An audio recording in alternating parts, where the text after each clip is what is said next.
All right. So here we go. Wow. I'm not even actually there in person, and I'm just feeling the energy from LIB, wholeness and balance vibration to everyone.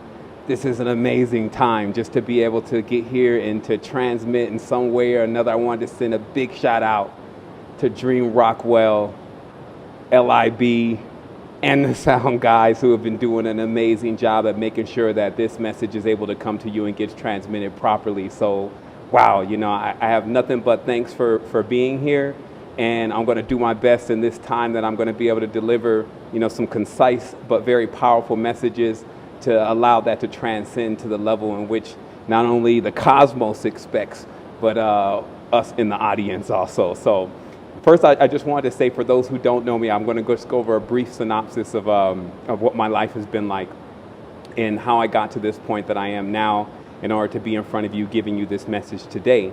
And I would first say that, I'm just like you. Every one of us have such similarities, and then we're unique based on the decisions that we make, and that uniqueness is our power and is our greatness. So it's just an amazing time to be able to share the information about our uniqueness and to allow people to begin to discover themselves more and really connect. And so what happened to me was, since I was a little kid, I was pretty much raised. I ate, drank, slept. Just in case you can hear me, Savannah, this is Greg. Just in case you can hear me, we're live. Go. Okay, all right, so I'm getting a notification I'm live, so I'm already going live, so great. Basically, what I was saying is, and let me take this out my ear because I don't need it, is that I grew up in a scenario where we ate, drank, slept spirituality. And that was because my mother had already become very aware of what we know now about the system, the curriculum, the schools, all of that. And so I grew up in somewhat of a sheltered environment. And instead of TV, instead of comic books, instead of many things, I was given spiritual books to read.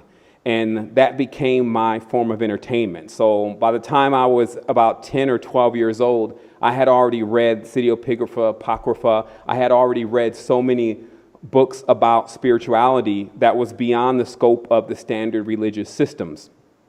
And also my mom was on her personal quest, so she didn't just stay in Christianity. She also went into Islam, and she went into different branches. And it was through those experiences of being there that I began to get really in touch with this whole spiritual field from the religious structure. However, as I did witness many people have a spiritual experience, I personally had not seen anything happen with them myself or felt anything happen with them myself. And at a certain point, I had what's called the slingshot effect. Because of being raised in this spiritual environment, I really wanted to just get out there, hang out with my friends and run the streets and do what I saw on TV. So around the time that I was around 13 or 14, I began to actually run away. And I began to really link up with friends, and we had like the downtown crew. And so I did that for a while, but the seeds of spirituality had already been planted. And as Dream mentioned, that I did run into some hardships. At some point, I hit a brick wall. And for that mistake that I made, I spent 1.5 years in the Queen's Dungeon, as we call it and know it now. And in that period, because I was so floored by the experience, because even though I had this way that I just wanted to be out, I was also very intelligent. I was one of the gifted and talented. I had actually graduated at age 15, and I didn't know that it was only my conduct, because they were marking me for conduct, my conduct that was actually holding me back from getting into these, gate schools. And they would always say, oh, you're on the waiting list, you're on the waiting list. So I'm glad that that waiting list existed now, because it didn't allow me to be compartmentalized by that system. But I was able to continuously use my intelligence to begin to, later on in life, actually, to discover the fabric of spirituality, to look deep into what exactly was going on in the world. And this is because of my experience. So what I want to talk about today is I want to talk about how this all came about and what we're doing right now to make sure that not only children, but also adults, because many of us adults are children, don't run into the circumstances that we often face in life, which is we don't have people that understand what we're going through. And so what happened to me is when I went away, I couldn't actually accept that I was going to be wasting my time in this prison rotting away. So what I began to do is I began to grab every single book and every single level of knowledge that was available to me. I had a couple friends that I was requesting spiritual books from because I started to relive that passion.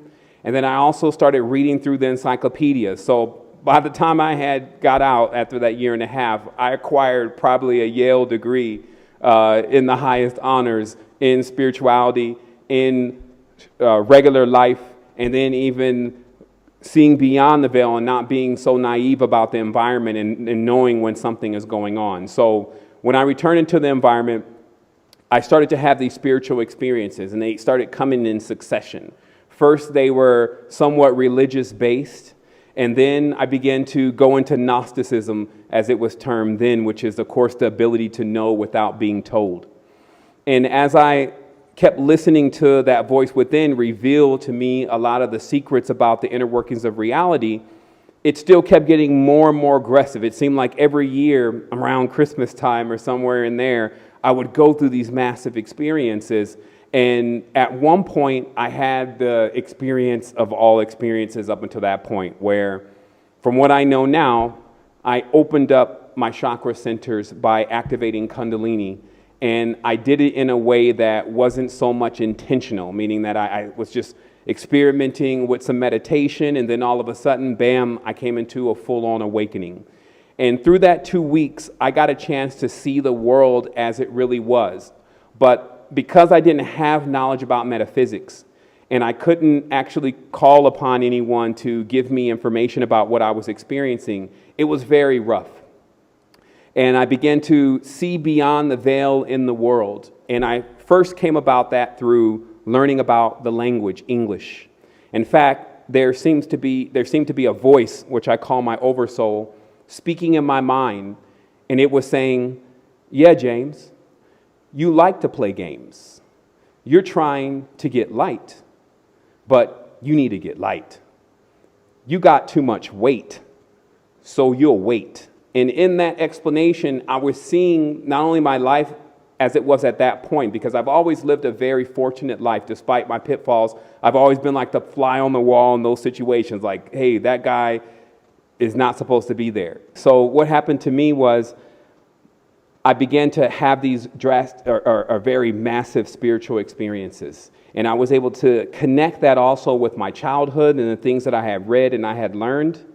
And then I also began to see with my own abilities what was exactly going on in the reality. And somewhere in that process, again, I began to decode the language. So I wrote a book about it. It's almost like the half-crazy last will of testament book. And it was my way personally of saying, hey, I've found out something, and this something that I've discovered is eventually going to take me so far beyond this world. The main thing I don't want to do is leave with that information. I want to give that information to everyone. So I published a book, self-published for free, called The Code of the Matrix, still available on the internet right now. It's somewhat of a cult classic. And in this book, I began to decode everything about the language, belief systems, structures, manipulation, but in a 21st century way. I mean, so innovative in giving the person giving the reader along with myself the ability to begin to wipe the slate clean and begin to look at everything that we're experiencing and ask the question, have I been told the truth, or do I need to go and find the truth out myself? And if I'm going to go find the truth, how do I know that I'm learning the truth? And this was the beginning, because what the language allowed it allowed me to have, and others that read the book, somewhat of a blueprint to begin to decipher language and begin to decipher what's going on in the reality, their names, the street that they live on, even the cars that they drive. So many different components that actually say and speak to you all the time, but they speak to you in a code that we have yet to really fully begin to decrypt. And that code, of course, is our language. Because when we think about it, everything we do nowadays especially is in this language. When we communicate with others, when we think to ourselves, Everything that we even dream, we can dream and begin to speak English in the dream. So I began to learn through my experiences that English was actually a program. And it was a program that was placed in a highly magnificent being to begin to govern how we think, how we feel, and how we interpret the reality.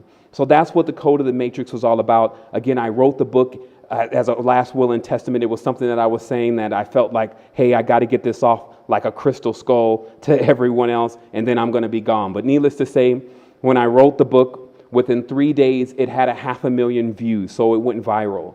And people were contacting me from all over the world, not only confirming the experience that I was having was something that they had also had in some way, shape, or form, but also that this was giving them even more insight to the experience that they were having. So we started a website, and that website was known as the Resistance.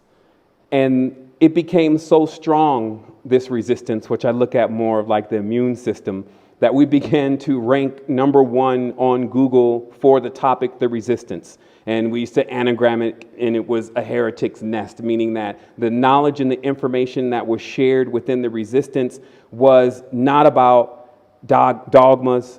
It was not about gods. It placed the person as the central character in the theme, meaning it placed the person before the leader, what one should worship, what one should say, all of those different things, the language, the realities, the president, you name it. It moved all of that out of the way and put the person there as a supreme being. And it's so amazing because when a person begins to figure out how much power and how much ability they really have by fact, see, because this is the other thing. Throughout my childhood, I also wanted to know what happens when you die. But because I was coming through the computer age, I mean, we saw Prodigy, we saw America Online, I saw all of that coming up, and I had this natural inclination for spirituality, but also for this technology and for all this logical stuff. So I built up a very strong logical side of my consciousness. But the big breaker for me is after I began to experience so many things, not only could I logically prove what I was experiencing truly existed by the most bona fide fields of research, such as science, etc., but it also became very difficult for me to prove that what I wasn't experiencing wasn't real. And that kind of shook things up for me, because if I attempted to accept that it wasn't real and neglect what was actually happening, it would drive me further into insanity, because I could prove it from a logical mind what was going on. And so I brought those two into balance, and I used those powers and abilities of the logic and the spiritual to build a place that we can begin to share this information. And that first place, as I mentioned, was the Resistance. That site is actually archived now, but it's still up today as resistance2010.com. And what you find there is actually 1,200 and some odd blogs of me just going at it. Some of those blogs, along as short books themselves, of continuously ciphering this message. And the most unique thing that was going on is not only the immense amount of synchronicity that we were all experiencing. I wasn't there as some kind of guru. I was there as a person that was experiencing something that was just documenting that experience through the popular throughputs of the reality, i.e. social media, the internet, video, etc. And that, I know for sure from the messages that I received and the energy that I felt, changed things magnificently. And this becomes an ode to those who feel like at times that it's not them that's supposed to cause this major change. I would ask you to ask yourself the question, but who else? Who has been through such circumstances, and who is calibrated and has the alchemical formula to reach the populace, to reach the youth, and to reach the state of mind that we're in now? And so we began to culminate this knowledge and information. We also created a place to where when people were waking up, they could come there and they could find someone that was at the same stage that they were at, or maybe even a couple steps ahead, so they can give them some pointers about what to avoid and how to take in the information. And so this was the beginning. And our appeal for a while was to the spiritual connoisseur, because we really dealt with a lot of very occult, deep, secret knowledge. But my heart has always been to thinking about, what about the youth?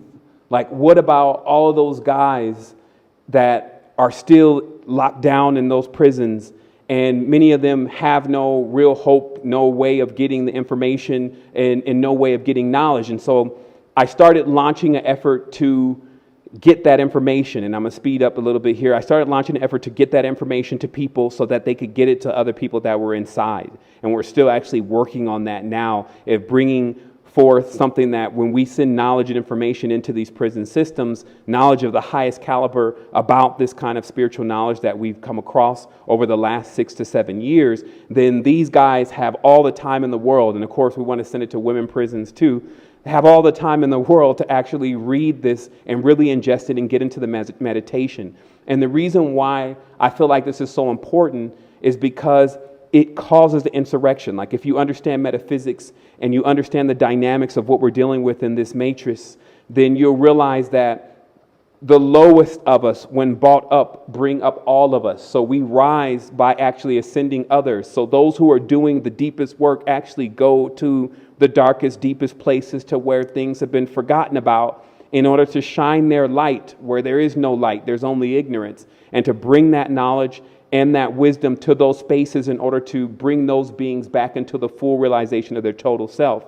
And once that happens, it would then create a vibration so strong in the foundation of our planetary, cosmic, and biological metaphysical system that we will begin to truly experience what we all have as our vision of the connection of all of us together in our experience. So that's AstroQuest. AstroQuest in itself is interactive enlightenment. It's aimed at a younger crowd in order to get them into realizing that they are not only powerful, but this is also entertaining. Like, when you look at the selfie generation and you see so many people caught up in themselves, instead of neglecting that and saying, hey, you need to let go of the ego, all you need to tell them is, hey, all is self. The better that you make yourself, then you will be able to not only assist yourself, and the reflection of who you become will emit in everything that you create. You'll become a vibrational hub or frequency or transmitter for those who are around you and those who are looking for that change. And that's what AstroQuest is. And even to date, there's approximately 200, 300 videos of AstroQuest, interactive enlightenment, where we're going through all this knowledge hand in hand. Now, the thing is about I have about an hour and a half to speak, and I definitely want to take any questions that you may have, and I got quite a bit to get through, is that we've uncovered so much, there's actually no question that we can't answer about this physical dimension and a few dimensions adjacent to this one. And while that may be a big claim, one needs to also realize, when looking at the work that we've accomplished for the last 6 years, is that we're so serious about this. What we don't want is the placebo. What we don't want is something that doesn't work. And we know how serious our spirits are in effect to getting beyond this sphere where there's even dominion close to us, right? And what we've uncovered is not just namaste, love and light. It's also getting balance with the reality of what's going on in the world, and how, in fact, to make change from all aspects. That's mentally, physically, spiritually, but first making that change within yourself. Hence, we coined the term Innerstanding, meaning stand for something within yourself, and through that, you can be a pillar and a foundation for others. So as we were going through this process, and knowledge was continuously building, and things were going amazing, and I've done, I guess, at least hundreds of shows now on different stations, I still saw that I was underground and grassroots. Like, there were still numbers that were, very low. It meant that not everyone was getting the message. So I started thinking, because I've always monitored everything going on in the world. I don't leave myself excluded to anything. I can handle it all because of my past experiences. And I began to say, well, it's just like when I was younger. I asked the question, what happens when you die? When I saw something, like I think it was a pet, the pet died. And I asked my mom, so what happens now? And she said, well, only God knows. So I was like, well, I got to get in touch with this person named God. And needless to say, it was very difficult to reach God. Every time you call, seems to get no answer. So it bothered me. And even throughout life, when I hit the heights, because I've always had intelligence, so I've always been able to use that intelligence to propel me through the reality, even in the greatest times, I would sometimes feel a dark cloud coming over my great time, and it would say, but you still don't know what happens when you die. And that would just kill it for me. So because of the fact that if we leave here and we don't remember anything, just like we came here and we didn't remember that we were here before. Some are beginning to recall their genetic timeline and their dinonucleic timeline, but for most people, they don't have a sound idea of what happened before they got here. And because of that, I felt like why was I even living life? Why was I loving my mother? Why was I loving my girlfriend or anything for that matter if I was just going to forget about it? So I felt like finding the answer to what happens after death was tied into the answer of how to keep memories. And I really will say now that we've cracked that. We've actually cracked that a couple years ago. That knowledge is available. So for those who have that same quest in life, you can not only fulfill the answer of to know the answer to that question, you can also go beyond, because there is even something beyond that, because that is like a wall that's put in front of us that causes fears. And once we break down that wall, what we would call between the living and the dead, or between our knowing and unknowing, then we begin to truly live life, because all the fears begin to melt away. But yet and still, let's rewind a little bit here. I started thinking about the reality, because I grew up in Oceanside, California. My father was in the military, so I stayed on the base for maybe 2 or 3 years, and then there was a divorce, so I was off on my own for a while with my mother. But through that period, I saw them bring the stealth bomber up. And I saw down the bottom of the screen, and this as a little kid, it said the price that they paid to build this plane. And I was flabbergasted. And it was because I couldn't imagine why we would spend that much money on something and not spend it on what happens after we die. So for me as a child, nothing made sense, because I felt like the world was not addressing the major question. Obviously, later on, I began to realize why. But in seeing how much of our resources were poured into things that had nothing to do with our spirituality, I always had in the back of my mind, why don't we use the innovation that we find out today, the things that really change the world, and why don't we apply them to our spiritual life?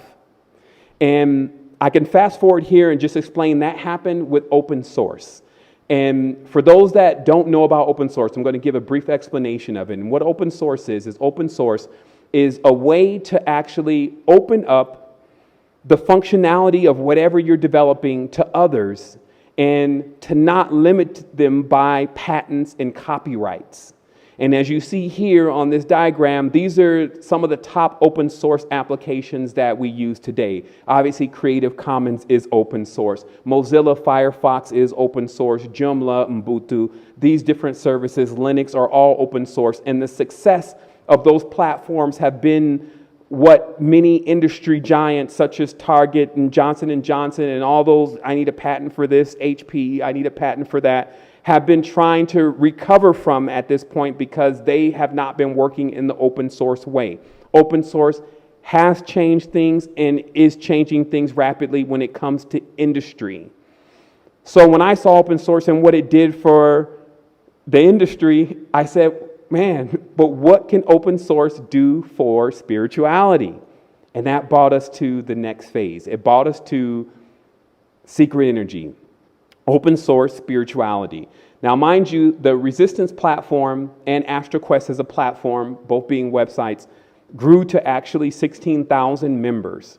And of course, there was probably more members that didn't sign on because everyone was still paranoid about the knowledge. So at a certain point, we decided that we were going to migrate everyone from those platforms into one platform so that we can all begin to share knowledge and information of the highest caliber. And that's what became Secret Energy, and it's up now today.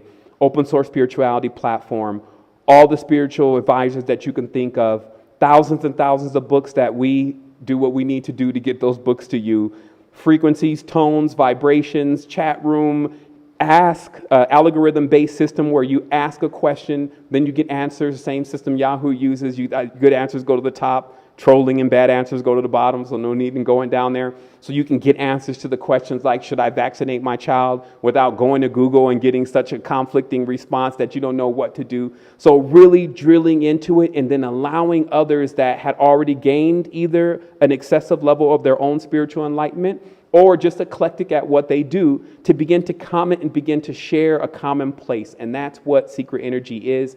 That's what open source spirituality has done, and it's doing major things even now. We've even created an university. So going on from there, so that just gives you a brief background of who I am and what I'm about and what's going on all the way up until this date. And so what I'm going to do now is I just want to show you, before we take questions, a couple things that we discovered that I felt were paramount to what you really need to know about this realm that you're living in. So let me start here by first saying that we have to realize that the time that we're going through right now, which we're actually calling some form of enlightenment, actually occurred already in succession, but in a major time, which was only about 120 years ago. And during this period, which is called the Enlightenment Era, you can go to Google and check it out, the wisest people of the world, per se, by commission of the king and aristocracy, began to collect the highest levels of knowledge available in the world in order to bring that knowledge to be examined so that there could become an idea of what exactly is going on the spiritual plane. So the same question that we have today right now about metaphysics and about activation, chakra centers, all that was already put into question, and amazing answers came back because there was no TV. Many people were basing their entire career on what they introduced. If you introduced something massive and powerful, then you generally were rewarded. Some were even knighted. So when you look at the Royal Society, which is, what JSTOR, all the books that are being held in JSTOR, most of them are written by the Royal Society, but locked out from most people. As you see, the internet's own boy released all of those documentations to the internet, 31 gigs of knowledge that people have yet to really go through to see the value of what's in there. But the Royal Societies began to collect all the knowledge about spirituality and how the world works, how language works, and most importantly, where we really come from. And it turns out that in that knowledge and information, what was discovered is our multiple existence across several realms. But more importantly, our origins being that from the ocean. And what I'm showing you now is some radiolaria pulled from the ocean by George Haeckel. And what you see in this is actually the helmets of some of the Mongolians. So we find that much of the inspiration of the symbolism that we're using in the reality today, the geometry that some have usurped and said belong to dogmatic systems and belief structures, all of this coming from the ocean. And this is why there's a term by the Jesuits called the Holy See. This is why maritime law trumps all of the laws, because our true origins is from the sea. And on top of that, for the indigenous people, the sea was in fact space. That the sea or the ocean is a reflection of what goes on in space, as above, so below. So anything that you can find out there, you can actually find in the ocean. So I didn't mention earlier, but I'm going to be doing 2 powerful sessions during LIB. One is about the origins of Earth, and the other one is about the power of symbolism. So I welcome anyone to attend. Obviously, my times are on the card to get those presentations so I can go a little bit deeper about what I'm explaining to you. But just keep in mind that our origins are from the sea if this is the last time that you are able to attend this kind of event and you're off doing something else. Another one of the main things that we discovered was the words. As I told you before, I was really deep into the words, and it began to unfold the English language. I figured out the English language had more to it than we actually thought. But more than anything, that language was actually a symbol. And if you see here, I believe that be on the right of your screen, you're looking at the Hebrew language when all connected together, equaling the Magan star, or modernly called the Star of David. But of course, it comes from ancient antiquity. So I started to ask myself, were there other languages that had this same symbolism and had this same effect? And sure enough, it was. I studied Sanskrit, I studied Arabic, I studied many other languages to find not only their master symbol, but also their codes and how they control the mind. But I started with English. And the first thing about English that you should know is this.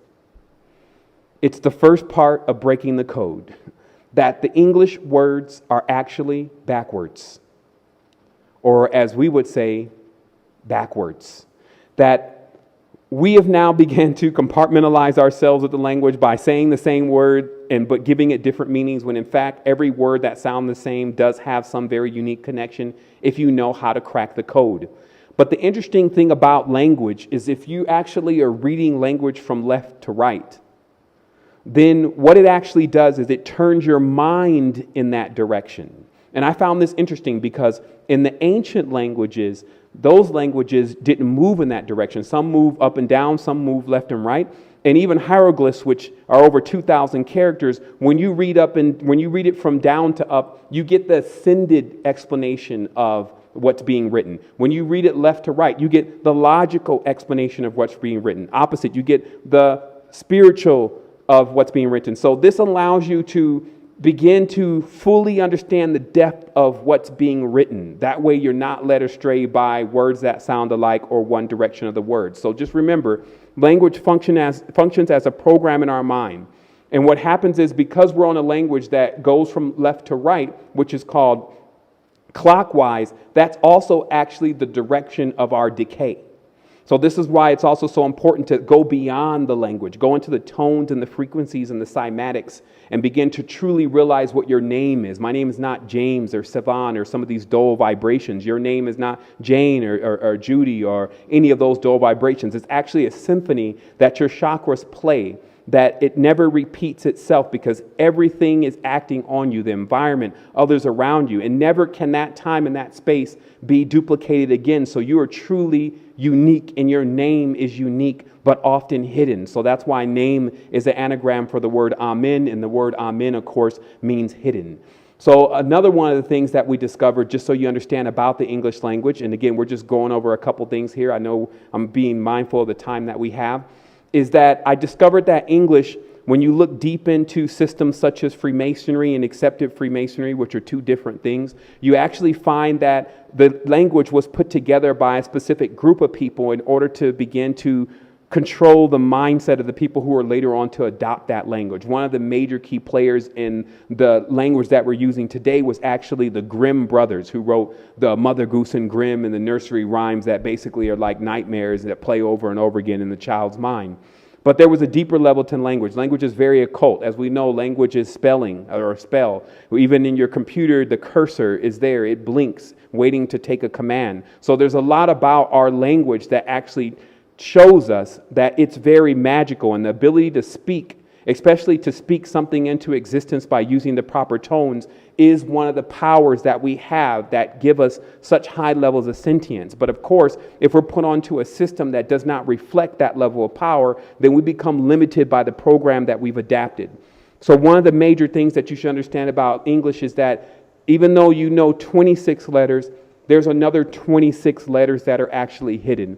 And you witness this in the Desmodema script, or the sheer knowledge that there is a parallel to this reality, which some have actually seen before. Obviously, when you blow open a few chakras, you see quite a few things. But one of the main things you see is the mirrored reality. So some say, through the looking glass, which of course is the mirror. And what they're referring to is that there's a pairing that needs to go on at times with your vision and also how you interpret things in order for you to see the complete picture. And because that's a universal blueprint or a cosmic law in the realm that we're in, it means that you can begin to divine the secret to many things by simply pairing them, even pictures, photos, etc. So what we find is 26 languages in the in the English language, and then we find another 26 that are hidden, giving us 52.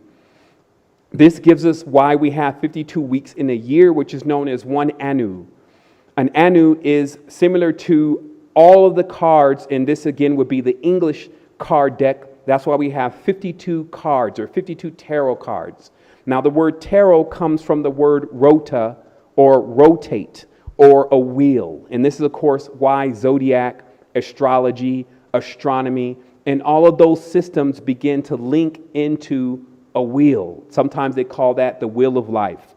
So with languages, the first letter is supposed to connect with the last letter. So A is supposed to connect to Z.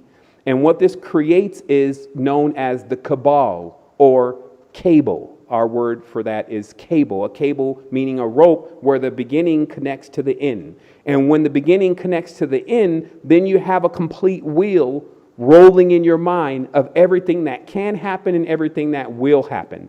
And unfortunately, what we uncovered is because most people only have half of the language, then they don't know the destiny. They don't know their judgment. They don't know what's beyond, so that they can begin to connect things and then go into the great continuum of themselves. So that's, of course, knowledge that we released. We began to break it down step by step, word for word, system by system.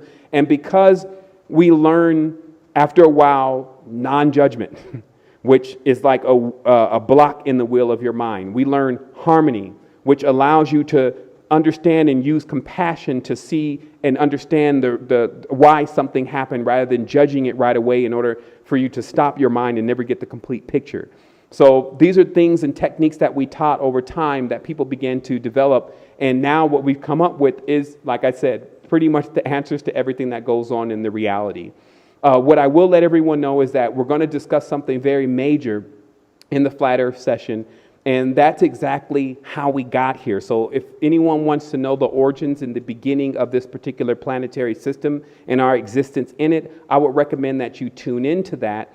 And this is one of the diagrams from that course, but again, I'm not going to get into that now.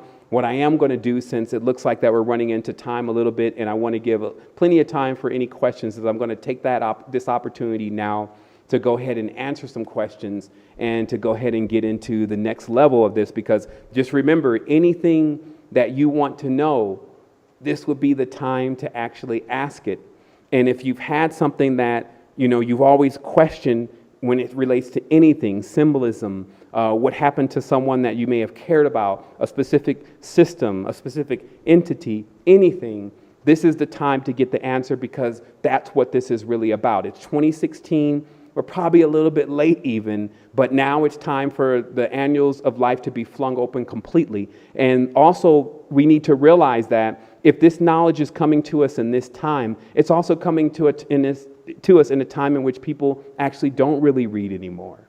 So you have projects like Project Gutenberg that actually have thousands of books available, many of them that have spiritual knowledge in them, but because most don't read, nobody knows those books are there. But what we do, because it's even operating as 15,000 people, we're 30,000 eyes. And when you have 30,000 eyes looking and saying, hey, maybe this is something that we need to look closer at, and then sending that into the platform in order for us to file it properly and to distribute it properly into the social networks and what people get into today, you come up with quite a bit of knowledge, but also experience and the wisdom that's necessary for us to make it. So what I want to say in conclusion before we take questions is, what should you do with all of this?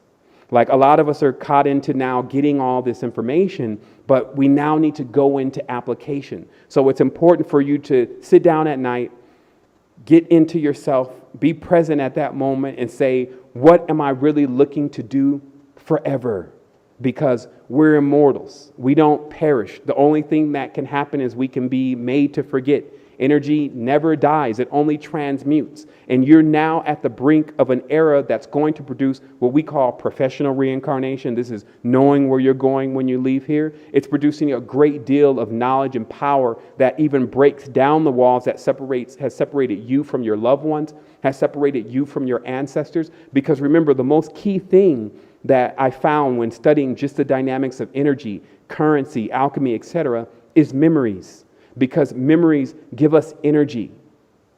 I'll say that again. Memories give us energy. When you get old and you're back there and you start thinking about these great times, a smile will come over your face and energy will go into your body and you will be enlivened once more. When we think, what would we be or what we'll be doing right now without memories, we wouldn't even be able to identify where we're at. So just remember, create special, powerful memories and instill yourself with truth. So that way, when the cosmic wind blows, you're still that foundation for others. So here we go. Wholeness to everyone, and thank you for allowing me to participate in this Flat Earth panel. It's quite an amazing time. I got a chance to get in last night and give some brief information, but today I'm definitely ready to present some information about the condition of Earth, where we are, what it's shaped like, the dimensions, etc., to hopefully give more clarity on the subject. And I first want to say, giving big thanks to the Lightning in a Bottle team for making this all possible. Dream Rockwell, the sound guys, and all the people who put this together, the generators, the producers, the capacitors, and all the different components that are necessary for something of this magnitude to be possible. So I want to give thanks for that and let you know that this is extremely special to me in order to be a part of such a major event.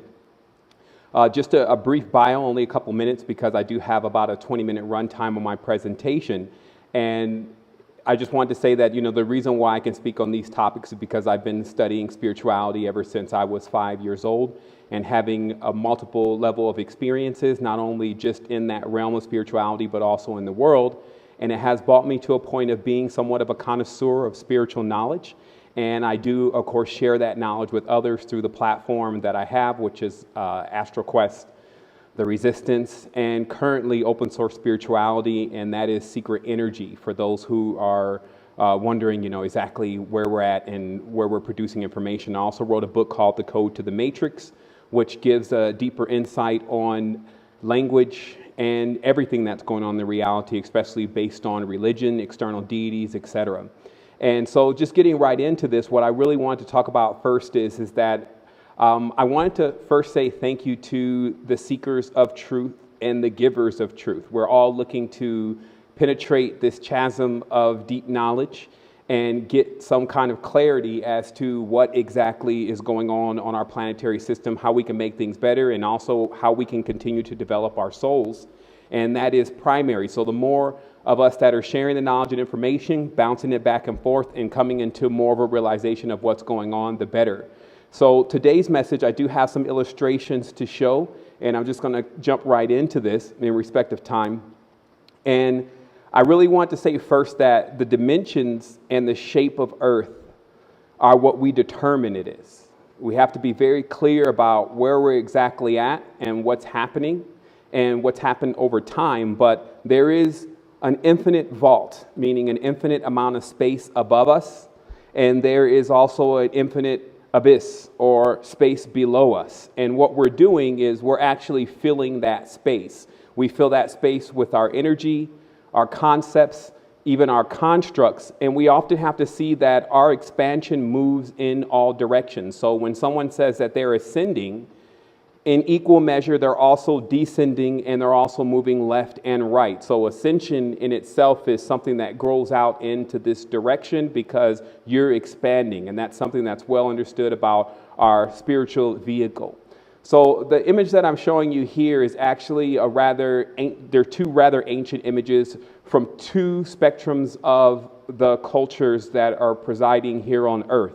And the reason why I'm showing this image is so that you can see that it's all encompassing the idea of where our origins are when we enter into physicality. And one picture, which you'll see, is much more archaic. It's a Sumerian picture of what we would say is Tiamat, also known as Leviathan, also known as Behemoth, also known as the mother of monsters. And that's because the birth of the entities that came forth from her were known to be chimeric, or actually containing more than one type of being or characteristic. And these now come out to us as the zodiac signs. It comes out to us as even gods or deities that sometimes request to be worshipped. It comes out to us as archons, but their origins were with the mother, and our origins are with the mother. So that's an important thing to remember. You're also seeing a rather old statue of Gaelic tradition of the same kind of image of a mother that is clearly aquatic and from the ocean, and known as also the aquatic or mother goddess. And the reason why I find this so important to start from this standpoint is because if you don't know where you come from, then you don't know where you're going. That's how all plants and that's how all things grow. They must recall first where they came from, and then they know where they're going. The seed of anything always contains the whole. So there's absolutely no way we can begin to determine what the size, shape, and form of Earth may be without first having the knowledge of exactly where we came from. And as that knowledge continues, you'll see it pass across traditions. This is actually another elder tradition in Kemet. This is Mayat, and this is the actual emission of the planet, what's on the planet. So once again, you see what's being depicted is a womb, and everything being encompassed inside of that womb. So the first thing that I would really like to bring forth for all of us to understand is that we are inside of something and on top of something that is very much alive. We talk about it all the time, Mother Earth. We see trees grow out of it. We sustain ourselves from it. But often it skips our consciousness that this is actually alive and it is a living being. And in many cases, when you study the ancient traditions, which I've not only studied, but also been able to journey through my projections of the astral eye and also through my chakra centers, you'll begin to witness an archaic connection with this mother goddess, which is actually what we're on. Now, I would like to first introduce something that is often skipped within the presentations about the goddess. And we'll run this picture back one more time. And that's, we refer to it as a goddess because primarily it's feminine, but it does have a masculine component. Even men have a feminine component. We have a positive, a negative, and a neutral side to our body. And in physicality, we only appear as what we're partial to the most. So if you're partial to one pole, you'll come out as male. You're partial to another pole, you'll come out as female. And if you ever come in completely balanced, you'll actually come into the reality as a hermaphrodite, which we actually don't see that much anymore because there's a 23.5 degree tilt on the earth that actually governs why most people use their right hand opposed to their left. So what you see here is you see also this birthing taking place, because some may ask, well, how did this mother birth these children? And when you study this from an archaic level, even the Parthenon, you see that women, as we would call them, could become pregnant without the actual external male component. That's also referred to as parthenogenesis. You can look it up. It's mainly present within the reptilian species. And this is also why you see that the mother has the termination of reptilian legs, or which could be considered as scales or fish legs. And for anybody that's thinking about it, yes, this is also what's now come to us as the Starbucks symbol. Now, this image here is actually showing you across time how the image of the mother goddess has actually morphed through time from indigenous cultures. And if you notice the chart to the top left, you'll see that the symbol in itself is that of an anchor. That our modern anchor, and the shape of that anchor, is actually modeled after the goddess. And the reason is the mother goddess, or the mothership. And the reason is because this mothership is actually anchoring us in this vault or this abyss. And this is important to remember because for all beings in the physicality, you actually need something firm to stand on. You need roots in order to be able to grow up. So the mother goddess has always provided those roots, and we're still on that ship now. And that ship is organic and it is alive. You'll also notice when you start seeing the topographical instance of the earth that, in a nutshell, that all the bodies, as we're calling them, because in archaic form, they are literally bodies. And it baffles our consciousness to how a body could be that large. But when you start moving up through the frequencies and you move out of the density of the physical reality, and then you cancel time, you actually can see the earth moving and breathing as a life form. And even when you go into different places, you'll also see the varying characteristics of these life forms. But just to take it as it is, the life forms are in themselves emerging from the deep or emerging from the water, and we're standing on top of those life forms. So before we can even go further, though, we have to dig a little bit deeper into our origins. And our origins are, in fact, from the ocean. And this is why you often see in occult terminology, there's a reference to the Holy See. There's a reference to Mary, which means the ocean, which comes out in Christianity and many traditions as the goddess. And then you also witness things like these images, which are George Haeckel's radiolaria. And in these images, what you begin to see is you begin to see not only the origins of life from its minute scale, but also to its magnitude, because the geometry is fractal.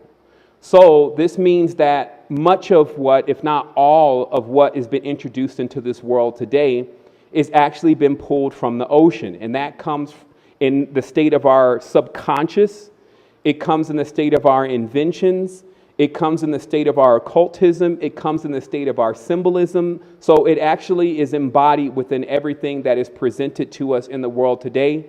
So while one may say there's nothing new under the sun, which is more of a male reference, as sun means male, there's actually the deep that one would need to research in order to get deeper into the knowledge about where we are and what's going on the planetary system.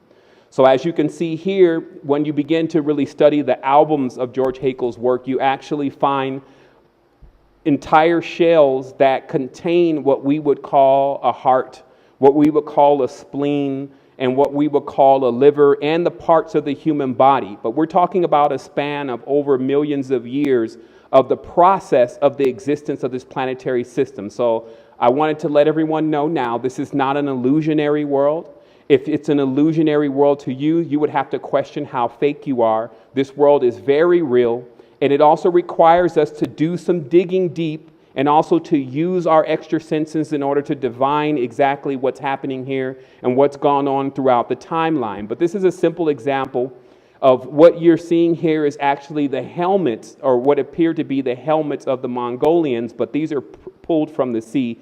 And it's just one example. I have several of them that I won't be able to show today, but one example of how our subconscious mind will pull a shape or an image of something from a primordial time and then come out with that as if we've invented it, or we use it as if it's something that we need to have as a part of our embodiment and a part of our protection. Here's also two maps that have been redone but come from much more ancient maps of what the world looked like before the continents began to divide. But the main characteristic that I want you to notice here is that everything is coming out of the water and surrounded by the water. So in the flat earth theory of the ice wall is actually an endless expanse of water that we're actually emerging from.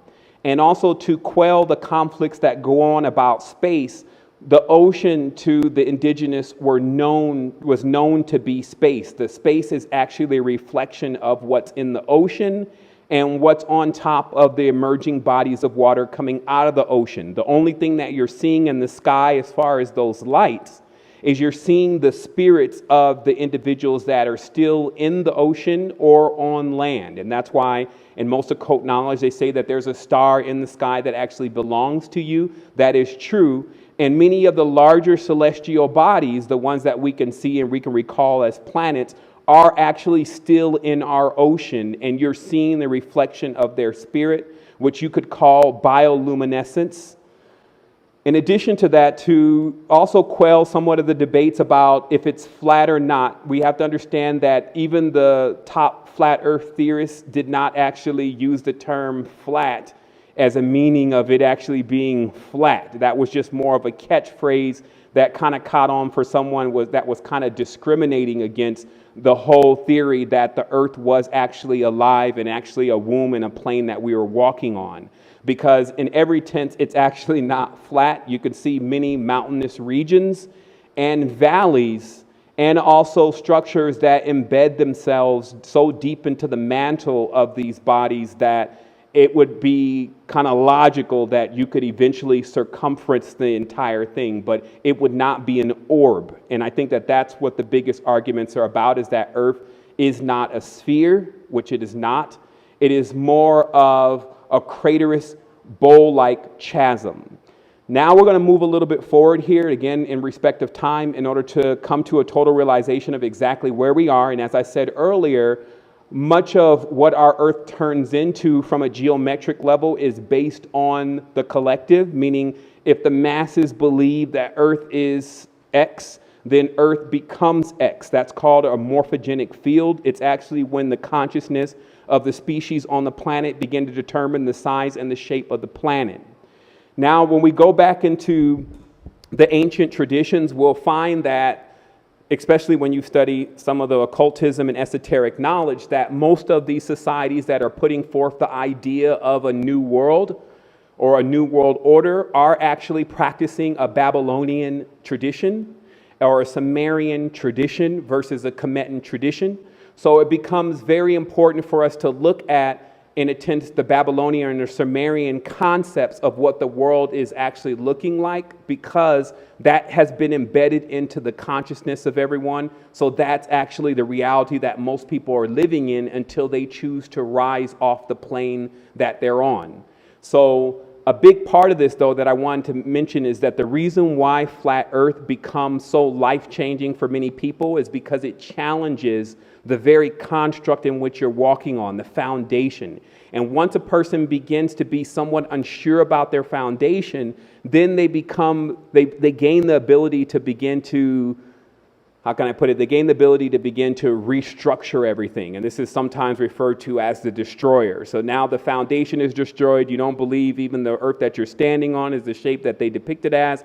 And this is perfect for starting to unseat many of the concepts such as external gods and vaccinations and all those things. So we could see that the flat earth theory has actually been rather instrumental to many people in their expansion. So there's no argument about that. The next step of this, however, is to go back into the ancient knowledge in order to realize what exactly is going on. Now, what you see to what I believe would be the left of your screen, which looks like a dome that's cut in half, and a pyramid, a ziggurat, rising from sea level all the way up 7 steps, okay? And then if you notice, there's an inverted pyramid below that, descending into the underworld, and that is actually referred to as the underworld. So according to Babylonian theology and spiritualism, which again, we're still living in now, that the world was divided into 7 planes. This is also why we have 7 days of the week, 7 primary planets, or 6 primary planets, a moon, etc., because each of these planes actually represent a state of consciousness. These are the arcs or the archons that we're choosing to use to develop the most sentient life forms on the planet, or could be perceived as the sentient life forms on the planet. Because one of the major things that you read about in the Sumerian and Babylonian literature is that they're actually attempting to civilize and tame Earth. And in fact, it appears that there was a great conflict between the mother goddess and the Sumerian traditions, which are actually written in the Sumerian text, where Earth, as we know it, was actually disabled, and parts of that Earth were used as the bodies that we're standing on now. Now, again, you would need to go deep into your theism and occultism and your esoteric knowledge and your meditations in order to divine this type of information. But the next thing that you'll start to realize is that if it's true, you will have a blueprint, meaning you will have a correspondence to what is supposed to be true, because it will redundify everywhere in the status of as above, so below. So what you're looking at here also in the middle is the spectrum. This is what we would call the rainbow bridge. This is what we would call the races of people, or the different types of people in the world, including the animals. And as you see that there are concentric lines, just like the Isles of Atlantis, concentric lines that actually mark the barriers between one existence and another. The truth is that what creates the buffer between one realm and another is actually the marriages that take place between those two, in this case, colors. But you do have a clear demarcation between one dimension and another. And for anyone who's gone through a massive spiritual experience, you'll find that you kind of raise off of Earth, or the Earth plane. You lose this body per se, but you gain the use of another body that is also shrouded around you, that is made of a less denser form, and then you're able to go through other spaces. So that's actually what you're seeing all the way on the right, is a diagram that was put together about how those concentric circles determine the development of the spheres that are around your body, in which we call the aura. In addition to that, you can see that the Babylonian or Sumerian concept was still the same as the earth and the ocean being a reflection of the cosmos. You're seeing that in the picture off to the right, to where below there's actually the 7 isles of the Sumerians, which again gives us the 7 gods, 7 days of the week, etc. And then you're seeing the mirror, or the reflection, or the correspondence being mimicked in the heavens, which again gives us the term as above, so below, in the heavens, also on earth.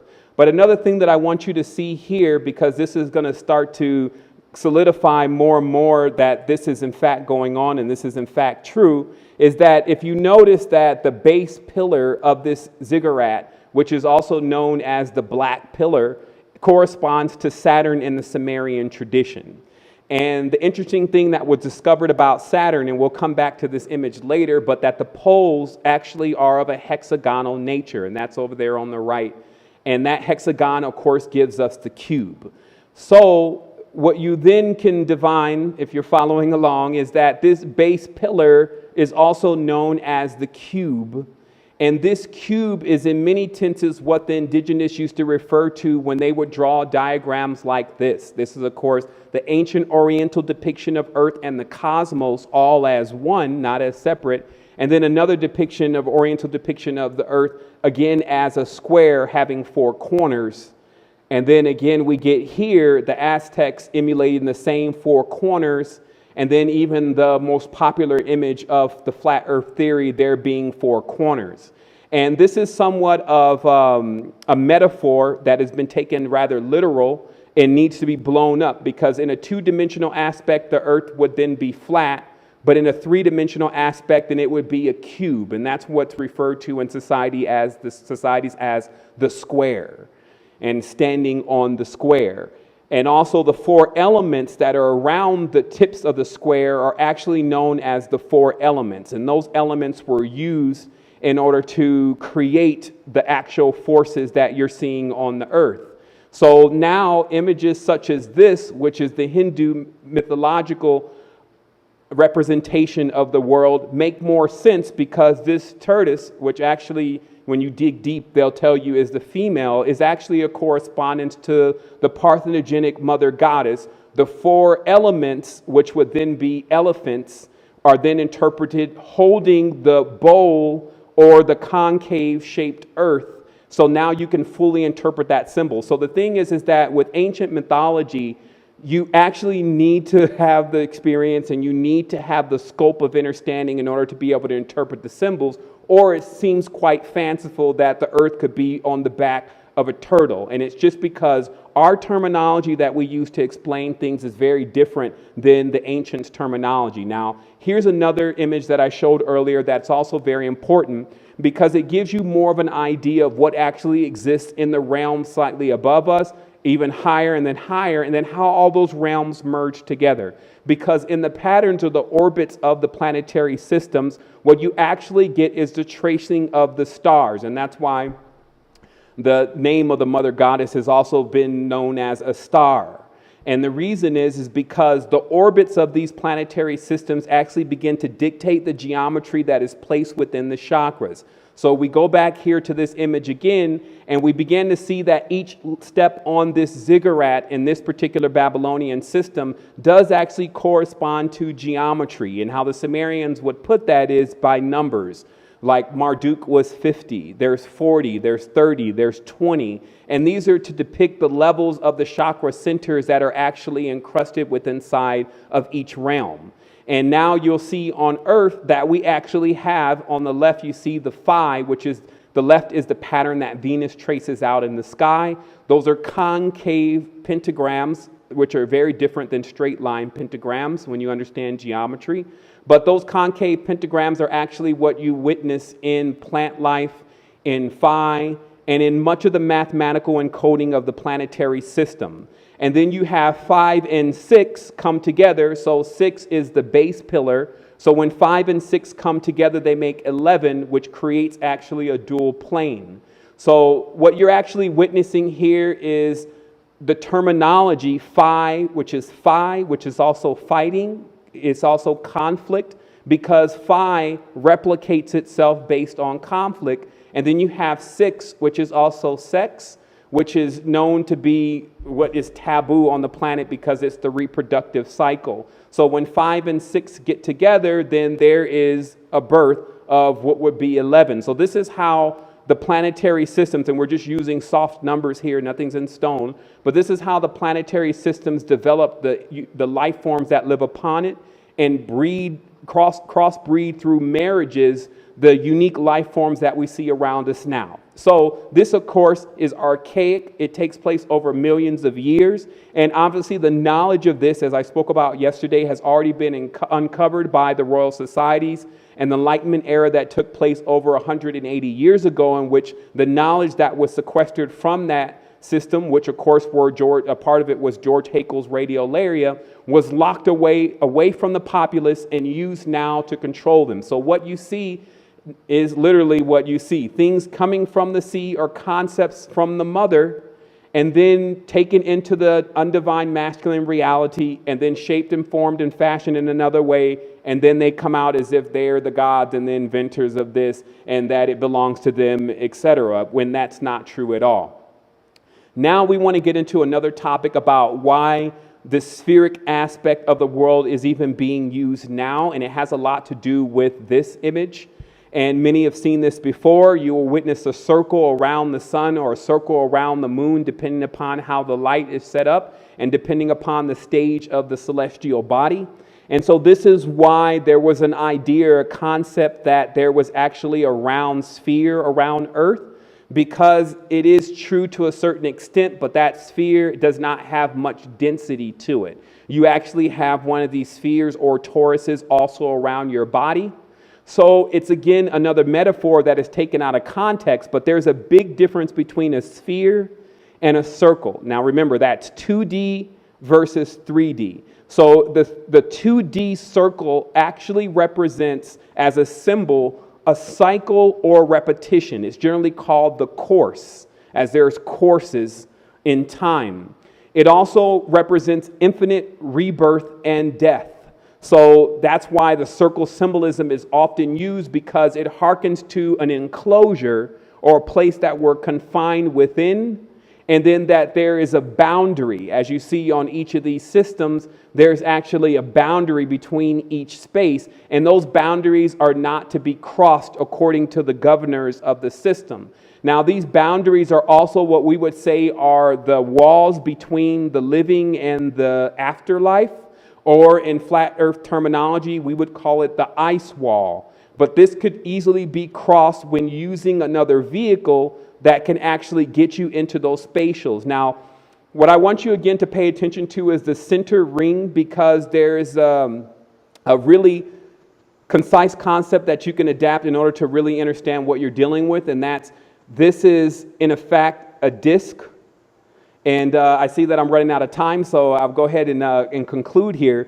The last thing is just to understand that if you accept someone else's concept of what your space is, then this is a diagram of the manifestation of artificial reality, also known as the Adam Kadmon, which is when you're fed ideas of what the reality is that you're on, and then those realities begin to embed and interact with inside of your consciousness, thus creating a new kind of temple that can be controlled by an external party. The origins are with the mother, and I urge those to study this more, to tune into what we have, secretenergy.com, if you would like for more information. And thank you for having me on once again. It's been an amazing time, and I'll be looking forward to my presentation tomorrow, which will be about symbolism. So, so that's it. Wholeness and balanced vibrations.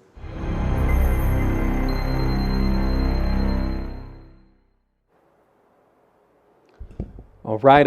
Wholeness and Balanced Vibrations, LIB. It's an amazing time to be here. This is definitely the last but not least transmission. I wanted to send big thanks to everyone out there making this possible. And this is an amazing time. Like, I wanted to first start off by saying that, wow, what can I really say? It's been such an amazing event. And I've gotten tons of feedback from people. And even though I'm here in Costa Rica, it's just amazing to be able to translate this message all the way to where you're at in California. And so I wanted to send big thanks to Dream Rockwell, the team out there that's put all this together and also invited me to this event. It's been nothing less than amazing. So I'm going to go ahead and get started. I do know that I have a time limit, so I got my thing running today just so I abide by those times.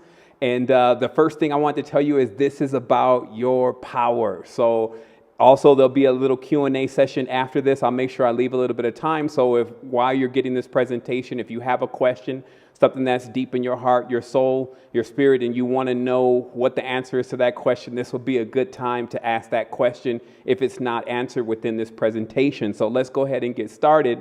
The first thing I want to do is I'm going to establish some principles, and obviously many here are well aware of their progress in spirituality and have studied enough of the knowledge to be able to understand what I'm going to be talking about. But there probably will be some people who don't understand anything about the spiritual knowledge or have a little bit of knowledge, and we're going to need to fill in some blanks. So I'm saying that because I want to let you know I'm not going to assume that you know about everything that we're going to discuss here today and just go off with it. I want to establish a foundation of something that we call the universal language. So let us go ahead and begin. The first thing that I want you to take a look at here is some cymatic images. And of course, many are aware of cymatics, but for those who are not, cymatics are the actual tones or shapes that you get when you play tones. And this is a part of the universal language. The universal language is sound, shape, and color. I'll say that again. Sound, shape, and color, because every sound has a shape and a color. Every shape has a sound and a color, and every color has a sound and a shape.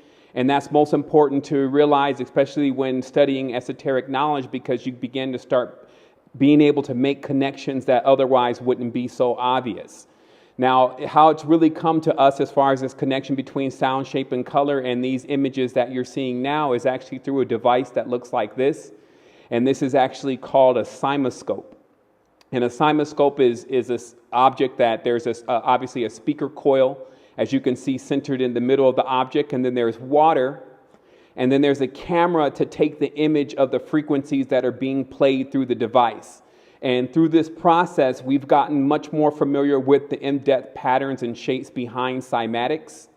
Also, you have your classic cymatic plates. This is called a Chladni device. Many have probably seen this before. This is where you put salt onto a plate and you begin to play a tone. And as that tone begins to resonate, then you begin to see a pattern, the pattern that corresponds with that tone. So once again, we're getting deeper into the universal language. We find that sound actually equals a shape, and here is the proof of that. The next level is, of course, to establish the color. And what you're actually seeing in this diagram is the standard intonation chart of fa, sol, la, ti, do, re, mi, fa, sol, la, ti, and also the corresponding frequencies in hertz, and then also the color spectrum, or the colors that those sounds make. So now we have an establishment between sound, shape, and color, but this is actually quite ancient knowledge all the way up until even modern times, that it's always been known that there's a correlation between sound, shape, and color. And here's the musical scale, or the diatonic scale, and exactly how the tones on that scale make colors and what those colors are. So that's the first of this part of knowledge that I want you to understand, is the introductory of the universal language, because the universal language is the language that everything speaks, and it is our original language. And when we begin to use that language, we can communicate with all life forms. The next thing here, because we're going to get into obviously the head of this, the title of this particular presentation is Advanced Spiritual Curriculum and Quantum Field Activation. And I thought that the best way to actually get something like that going within the individual is actually to begin to introduce them to cosmic geometry and biological geometry and symbolism, and also linguistics, and how that affects you in everyday life, and how you use this system in order to create power within, and also to begin to emit power and create things that are without. So the next level of this, we have to actually go into the cosmos, because I will need to introduce everyone first to what the cosmos is doing. And this is very interesting, because a lot of times we wonder, why isn't the cosmos intervening in some of the situations that we're involved in? And, maybe there's an imbalance in the cosmos, but unfortunately, for many people, they'll find out that that's not true, that the cosmos actually is in perfect balance, and it balances itself through positive, negative, and neutral. And it does have an overarching goal, agenda, or purpose, and that is the meaning to all things, which is energy, and the production and regeneration of perpetual energy. So I will have to explain this. There's no diagrams to actually show it unless we create it. And what it's really about is exactly how you get into the world, but more specifically, your purpose here and your connection with everything. And so how this works is what we would say is the oversoul. This is like the grown-up or adult version of you beyond the body. Some see the sun as a variation of an oversoul, sends emissions, and these emissions are in the form of light because they're in the highest densities. And that light then pierces into the envelope, also known as the womb, also known as the matrix, also known as water. And when it embeds itself through that piercing into those physical planes or wombs, then it begins the generation process. Now, the interesting part is that when we're emitted from the oversoul, we are in an exact identical of our oversoul. And how this would look is it would look like we're in seed germ or seed form. And obviously there are many seeds on the planet, and they do bear a lot of interesting geometry once you get into the geometry. But the seed form is in fact containing the compressed sound and energy of the oversoul. And the purpose of the seed and its geometry is to actually create a resonance between the seed and the oversoul. So if we put this in traditional sense, then we have a connection, sometimes called an umbilical cord, sometimes called a silver line, some call it the anchor in the chasm, but we have a connection with our oversoul that allows us to send and receive energy, the same way that we're receiving energy from the celestial bodies, receiving energy from the sun, etc. And this becomes something that you have to look deep into, because it also means that within each seed there is the whole, and the only process that's actually taking place is that we're growing up. And that's why humans grow upwards. We're growing up in order to actually become an identical to our oversoul or our graduated state.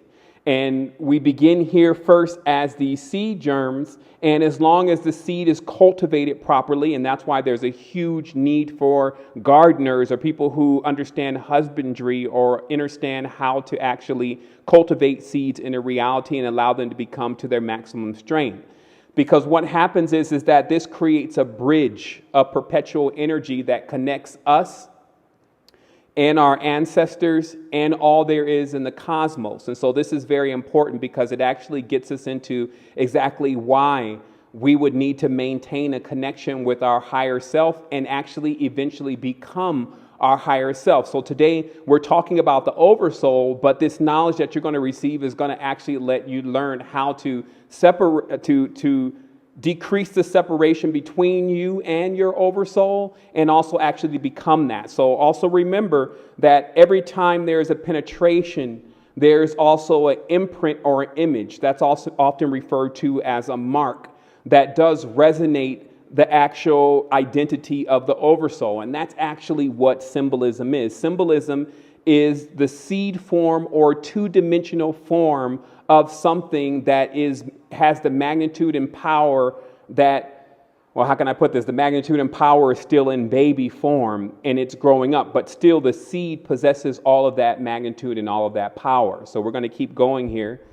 And we're going to show here again this transition. And what this transition is about is actually in densities.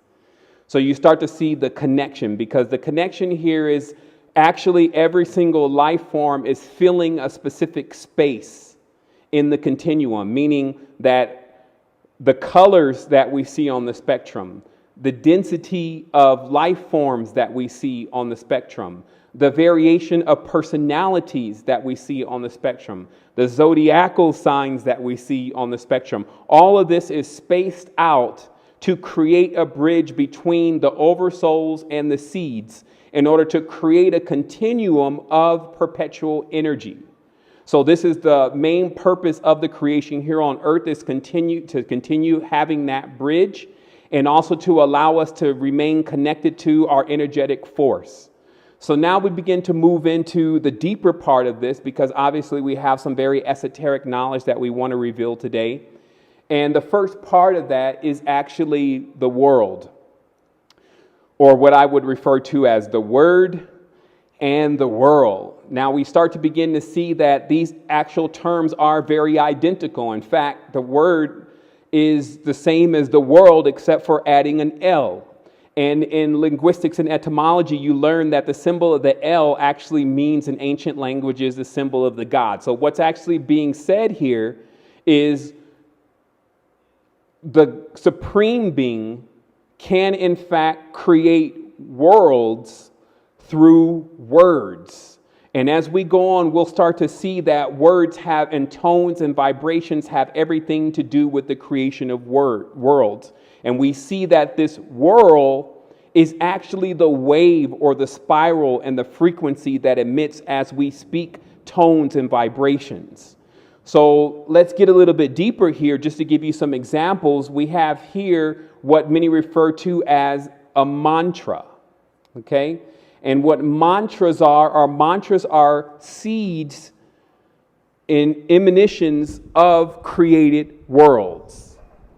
I'm going to let that soak in for just a minute.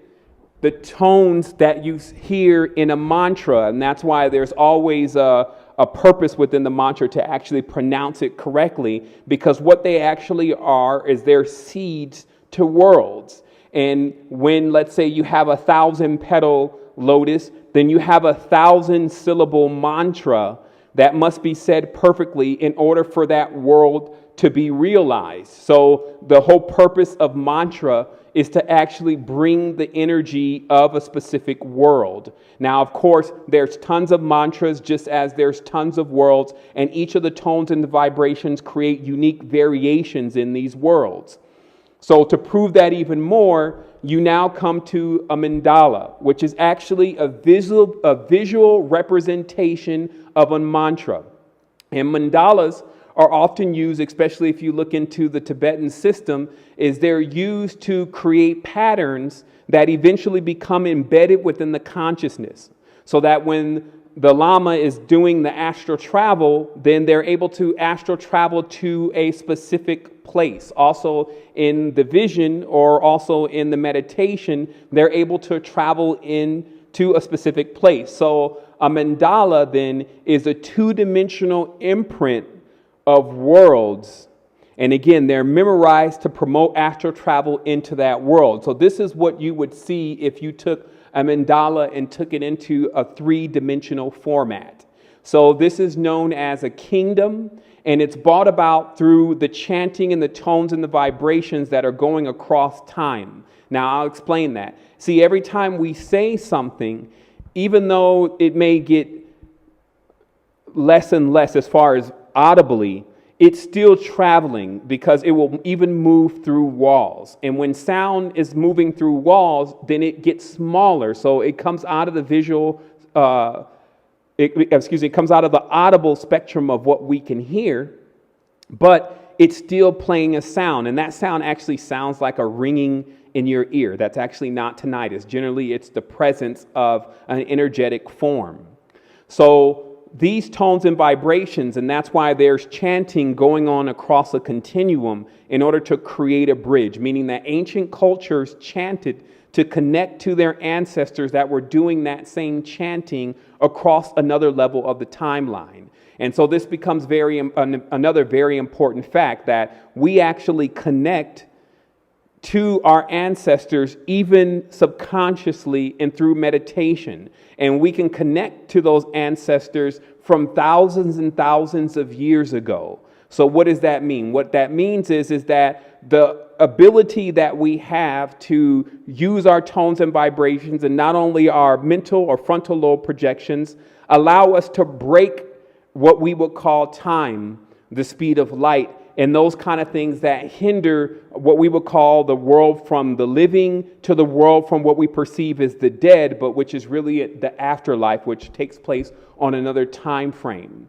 So it gets even deeper, though, with language, that when we start to really study language, we find that language and symbolism do run hand in hand. They never should be separated from one another. Languages are symbols.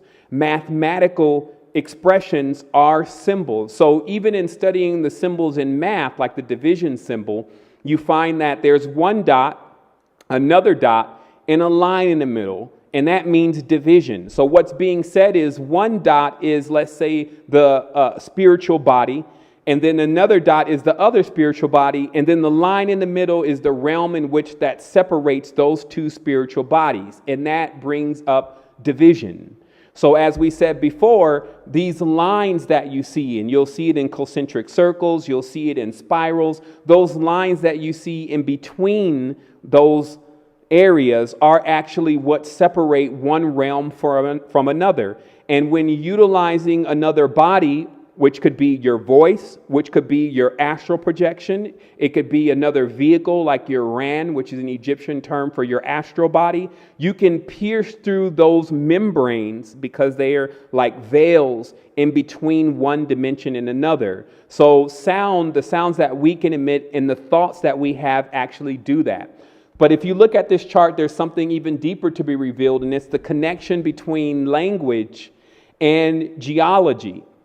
Because what we'll find is that the first characters, and there's a book called there's a language called The Passing of Rivers, and then there's another book that's called The Four Rivers of Life. And what this book starts to show is that the rivers on the earth are actually lined out to the constellations in the cosmos, and that the first languages were actually developed on those patterns. And in addition to that, the zodiac, as we know it, was actually used in order to create the language. The symbols within the stars that we call the zodiac are also used to create the symbols within language, in this case, Hebrew. And then when you put all of those languages together, or all those words together, then they create a specific symbol, in this case, the Magan star, which is very ancient. So now we're starting to see the connection within all of this. And I'm going to take a moment to recap so that way it all starts to really connect for you. So because sound is shape, is color, it means that every time we say something, we're literally creating a world. But the perfection in what we're saying determines whether that world comes into existence, whether that seed grows up to become a manifestation, or it becomes null and void, meaning it falls into the chasm of nothingness. And let's look at a good explanation of that here. What you'll see is these are one of the more older charts of antiquity, that the language, and this is of course a priest, is to be pronounced a certain kind of way in order to activate the actual tone itself. And that's done by the palatial. It's done all the way down into the chest.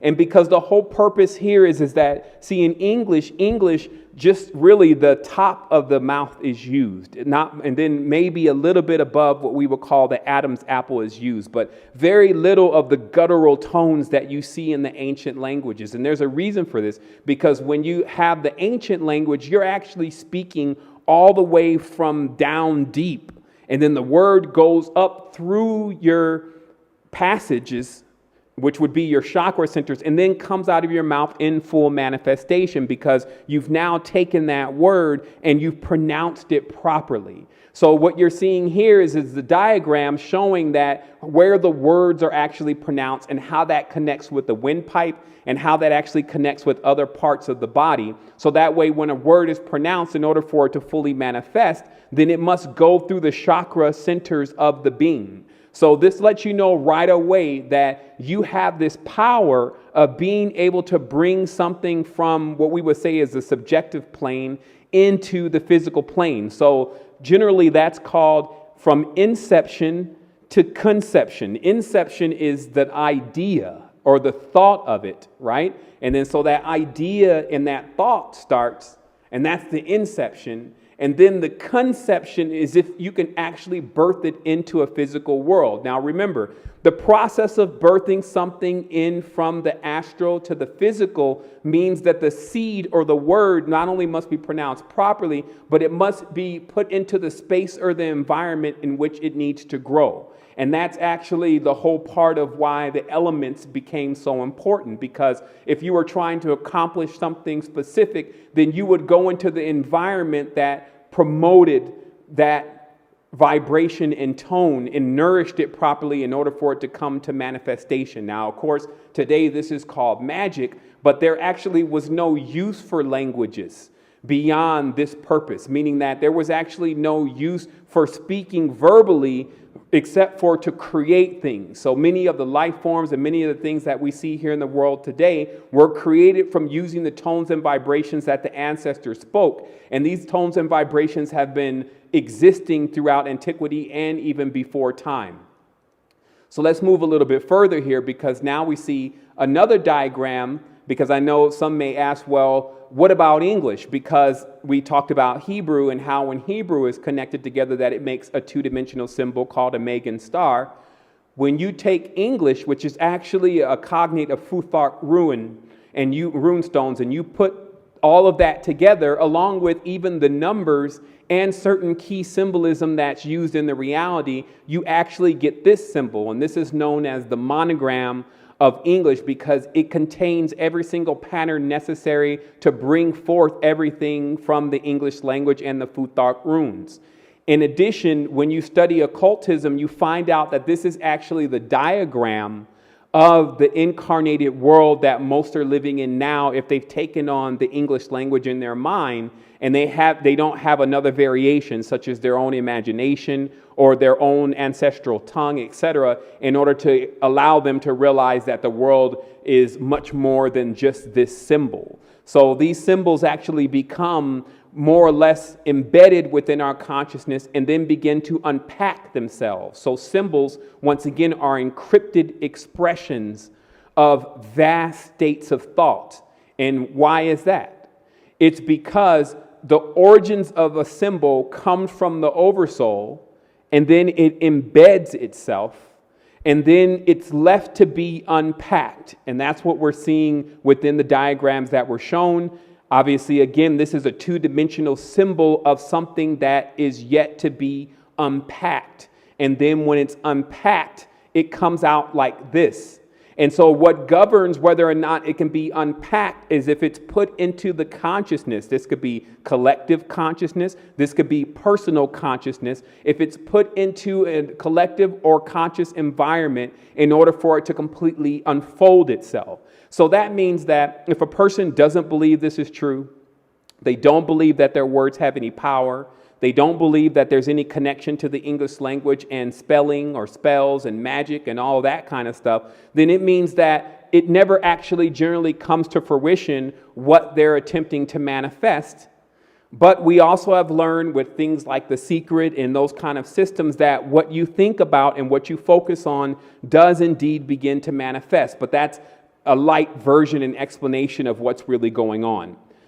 The next thing that we have to take a look at here is actually planetary geometry. And obviously I did a flat earth panel, so I'm not talking about just balls spinning around in the air. In fact, I revealed a little bit during that session that all celestial bodies, and I'll repeat that again, all celestial bodies are planets or stars, which are the spirits of the celestial bodies, but moving in the deep.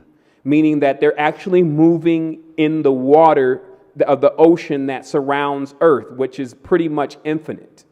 And their orbits create these patterns, and these patterns are because their shapes, their tones, their vibrations, and their modes of thought. And this is how we've come to actually understand even the gods. And that's why the gods generally represent themselves under these symbolism. Now, there's been a big corruption between what gods are, because the word God actually means the Germanic god Gud. So in every tense, I'm going to use a term that makes it a little bit easier, which is supreme being. You are a supreme being. You are a cosmos within. And the images that I'm showing you are just small variations and portions of what you truly are. So if you look back into the Enlightenment era, you'll find that this knowledge was already known. In this diagram, you actually see somewhat of an explosion of the cosmic bodies that are embedded within the being. Here's a chart that makes it easier to understand. I'm going to hold on that for a while and then come back to it. But it just means that all of these celestial bodies, or what we call a cosmos, is inside of you. So this is why you can actually create with words of power, because indeed you are a supreme being and you have those tones and vibrations moving through you, and you have the environment in order to create things using those tones and vibrations. So the act of creation itself is something that can be done by any being that is aware of their power. And in fact, many people have children, so they're already witnessing their form of creation, of putting in their seed and allowing that seed to go into the womb, and then the womb beginning to manifest a baby version or a smaller version of the adult so that it grows up to emulate the adult. Now, our duty as parents then would be to keep growing to the stage of the oversoul, so that way our children see our growth and then also follow the route that we go and begin to grow up into their total and full potential, which is actually limitless. Now, some more proof that this embedding of our chakra centers or the celestial bodies within us. So let's talk about a couple things that are synonymous with one another. It would be our organs in our body, chakras, geometry, mandalas, mantras. So all of that is actually the full comprising of the human being. So we have a lot of power within us, and that power is yet to be manifested within many. But with this kind of knowledge, you begin to realize, hey, this all connects. It's more difficult for me to believe that this is not happening, and then I better start to think about my own personal power versus bowing down or worshiping something or believing in something external or just not doing anything with the magnificent gift that you've been given. Now here we have another ancient chart. And this chart, once again, shows those expressions of geometry embedded within the body. That's what's here. If you can still see it distinguished. Again, it's rather old, so it came in a parchment that was slightly damaged. But if you notice that there's a reference to the zodiac signs, as you've seen in many charts about your chakra centers, etc. And there's a reference to the geometry of the orbits of the celestial bodies. And again, that's because the seed germs that have been used in order to create the composite being that we're calling human all have in themselves specific geometry. And when we start looking at that a little bit more, we start to realize why the tones, do, re, mi, fa, sol, la, ti, do, or the actual mantras that are used for the chakras were so important, because they actually do create these patterns. And that's why you can heal your chakras through tones and vibrations, because it actually allows them to resonate. Because remember what we talked about, it's all resonance. That the reason why you have a connection with the oversoul is because there is an imprint of the oversoul inside of you. And through resonance, you have that connection. And that connection is very similar to magnetics. And I'll explain something very simple here. If you hold two magnets together in the attracting poles, when they snap together, if you pull them apart, you can feel the force between the two. But as you pull them apart further and further, you feel less and less of that force. But it doesn't mean that force is gone. In fact, if you take one magnet and you go to the other side of the world and you still have that other magnet at your house, there is still a connection or a link between those two magnets. And in fact, there's a connection and link between all magnetic fields. And that's what our ancestors utilized to communicate, what we call synchronicity, to harness power across the grid, which we call the ley lines, and many different things that actually come out today as geomancy. So we're going to talk about that in just a moment, but I do want to clarify on this chart what you're seeing is you're seeing the vowels and how their tone and vibration. You see the connection with those tones and vibrations and mandalas. So you understand or understand that every time you say something, a partial world is coming out of your mouth. And then deeper, even deeper, you see the connection between these patterns and your DNA. And that's why the more centered that you get into yourself, the more you begin to perfect your own consciousness, the more power and ability you have to control your destiny.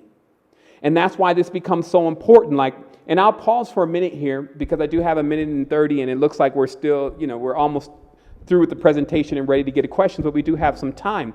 But I do want to explain something that I've seen, because I've been teaching for now 7 years publicly and studying this spiritual knowledge since I was 5 years old.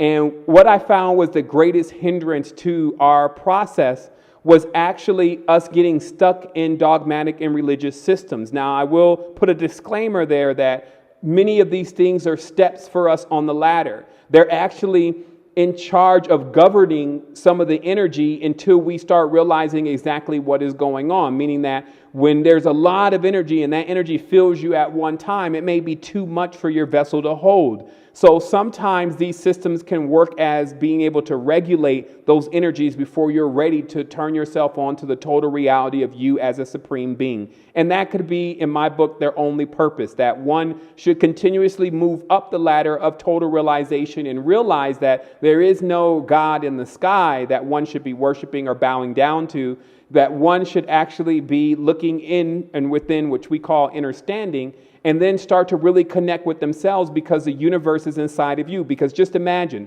all of what I reveal within this last 33 minutes is paramount to time travel, hyper levels of sentience, cross communication beyond time, invention of things that are not yet under the sun or in this reality, connection with totality. So we're talking about the big stuff here. And this is, of course, why this knowledge has been so governed in our reality and also hidden, because of the power that it possesses. It possesses the power to put you in the driver's seat as the Lord and master of your own life, rather than some other entity or life form or whatever that they're bringing to you next in order for you to be controlled through another system. So I'll keep going here, but just realize once again that this connection is very powerful. And it's something that you have within you already. It's not something that you need to go and find somewhere. All you have to do is begin to connect with it. You have this imagery. As I said, you could check us out at Secret Energy. A lot of this stuff has been made available. You could do your own research on cymatics. You can dig a little bit deeper into what mantras and mandalas are. What I also do recommend, though, is before you go saying any mantra and mandala, that you understand and learn what tones and vibrations really do, because we do know some people who've gotten in trouble with pronouncing tones and vibrations and mantras and all that kind of stuff and not understanding the true intention behind what they're doing. So I have to go even deeper. I'm going to go into the genetic level of the human being with something that few know about, and it's called phosphenes. And phosphenes are actually, when we press into our eyes, which is a form of meditation, you press into your eyes for about 5 to 7 minutes, or excuse me, not that long, but about 2 to 3 minutes, even less time, 30 seconds. You begin to see these black and white patterns. And when phosphenes were examined, like the black and white patterns that are seen in the mind's eye, it was connected immediately with drawings that children make, the most powerful symbols in the world, also known as the ineffable names of God, the concave pentagram, 1111, everyone's familiar with that, I'm sure, the spiral. So all of these symbols are actually found on the genetic level of the human being.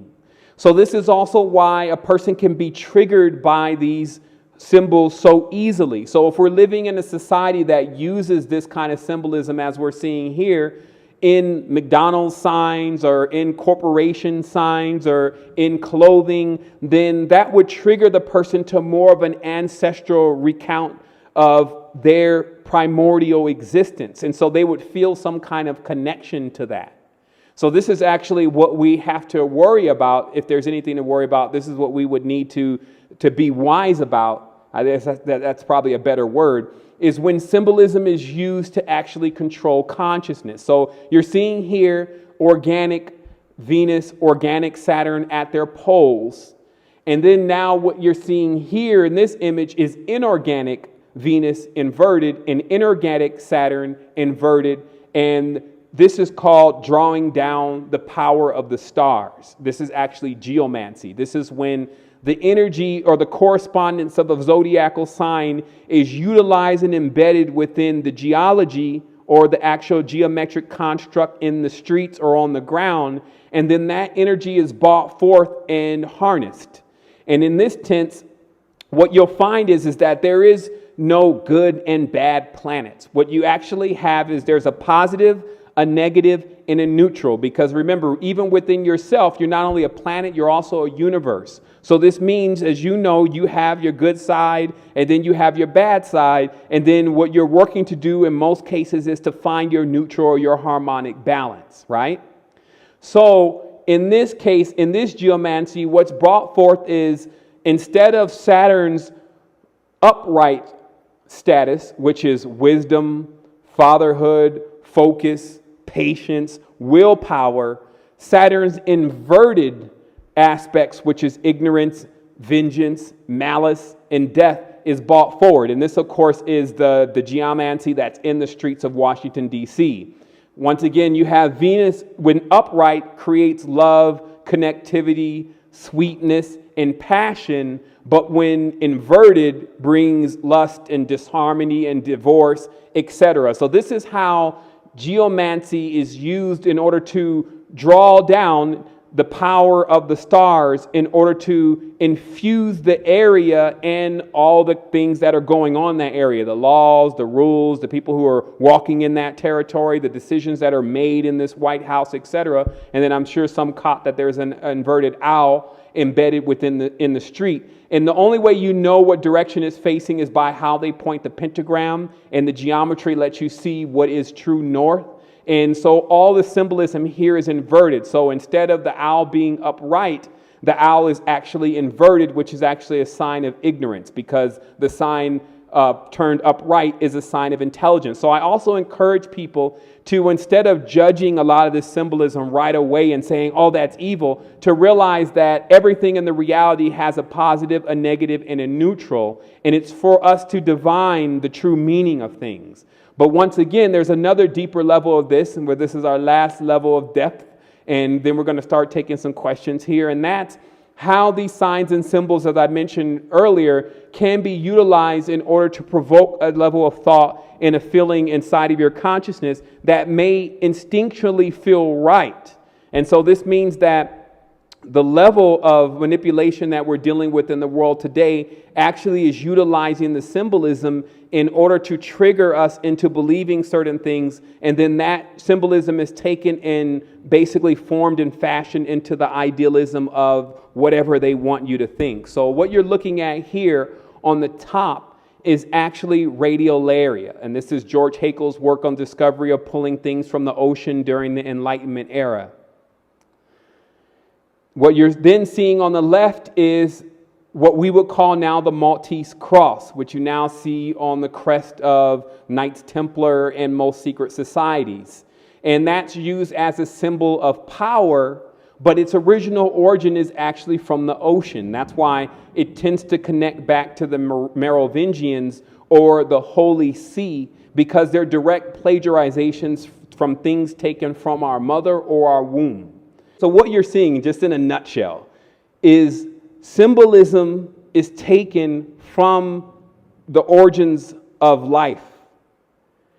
And then that symbolism is in turn used to trigger our consciousness into believing in something that actually has a far more primordial existence than what generally is depicted. So we see even in the center a radiolaria that looks like the Virgin Mary, but is actually something that is pulled from the ocean that may indeed contain that kind of essence.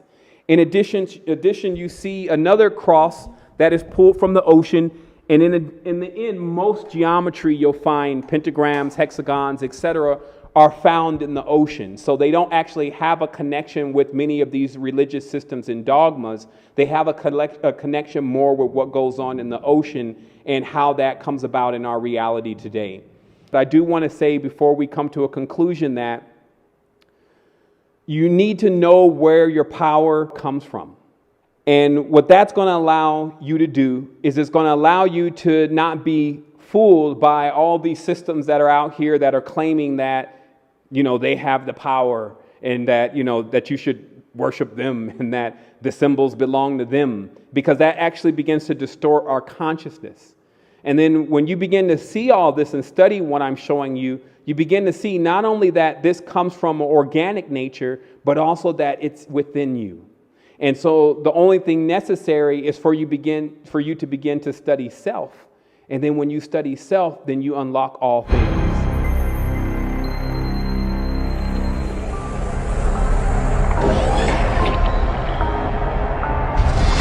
and gentlemen, welcome to the next generation of science. Is there any way in which one's mind can be